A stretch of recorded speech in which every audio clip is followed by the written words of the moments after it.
আরে ব্যাং ব্যাং, এই যে এখন দেখবেন খেতে ব্যাং ডাকে, আমরা বলি কি মেঘ হবে রে, বৃষ্টি আসবে, ব্যাং ডাকতেছে। রাসূল বলে না, এই যে ব্যাঙের আওয়াজ এটা হলো আল্লাহর তাসবিহ। চিন্তা করেন আপনি, ইবনে মাজার বর্ণনা, আল্লাহর রাসূলের সাহাবী আব্দুল্লাহ ইবনে উমর রাদিয়াল্লাহু তাআলা আনহুমা থেকে বর্ণিত, তিনি বলেন এক ডাক্তার নবীজির কাছে আসছে, তবিব, নবীজির জমানায় এক ডাক্তার আসছে, এসে বলে ইয়া রাসূলুল্লাহ আমরা কি ব্যাঙ দিয়ে চিকিৎসা করতে পারি? নাহা রাসূলুল্লাহ সাল্লাল্লাহু আলাইহি ওয়াসাল্লাম আন কাতলিদ দিফদা, আল্লাহর রাসূল বললেন না না না, ব্যাঙ হত্যা করবা না, ব্যাঙ হত্যা করবা না, একান্ত প্রয়োজন ছাড়া ব্যাঙ হত্যা করবা না। কেন?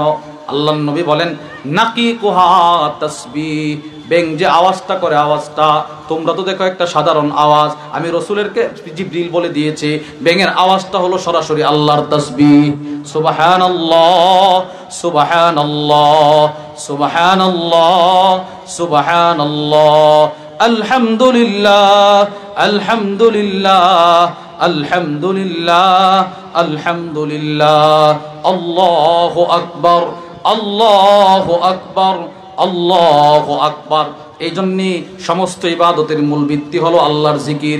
নবী পাঠানোর উদ্দেশ্য হলো জিকির ওয়ালা হওয়া। সব নবীরা জিকির করেছেন। জান্নাতে ঢোকার সময় স্লোগান হবে আল্লাহর তাসবিহ, আল্লাহর জিকির। জান্নাতে ঢোকার পর স্লোগান হবে তাসবিহ। জান্নাতের শ্বাস নিঃশ্বাস হবে তাসবিহ। সুবহানাল্লাহ বলেন।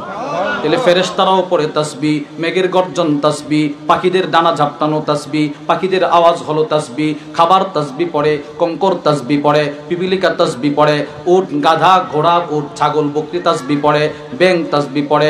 সব কিছু বানিয়েছেন আল্লাহ আপনার জন্য, আপনাকে বানাইলেন তাসবিহর জন্য। আপনি তাসবিহ পড়েন না? বলেন পড়ব তো ইনশাআল্লাহ।